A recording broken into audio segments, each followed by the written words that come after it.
ഇന്നത്തെ നമ്മുടെ താരം ഒരു കഷ്ണം ഇളവനാണ്. ആ ഇളവൻ കുറച്ച് വലിയ കഷ്ണമായിട്ട് മുറിച്ചെടുത്ത് അതിലേക്ക് ഒരു പച്ചമുളക്, കുറച്ച് മുളക് പൊടി, കുറച്ച് കുരുമുളക് പൊടി, മഞ്ഞൾപ്പൊടി, ഉപ്പ്, വെള്ളം എല്ലാം ചേർത്ത് അടച്ച് വെച്ച് പാകത്തിന് വേവിക്കുക.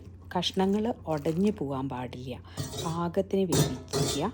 വേവിച്ച് കഴിഞ്ഞിട്ട് അതിലേക്ക് ഒരു ശർക്കരപ്പൊട്ടിടുക. ശർക്കര കഷ്ണം ഇടുന്ന എന്തിനാ വെച്ചാൽ ആ എരിവൊന്ന് ബാലൻസ് ചെയ്യാൻ വേണ്ടിയിട്ടാണ് ശർക്കര കഷ്ണം ഇടുന്നത്.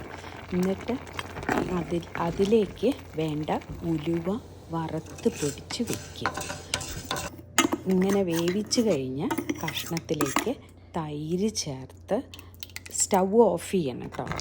തൈര് ചേർത്ത് നന്നായി മിക്സ് ചെയ്ത് അതിലേക്ക് ഉലുവപ്പൊടി ചേർത്ത് വെളിച്ചെണ്ണയിൽ വറവിടുക.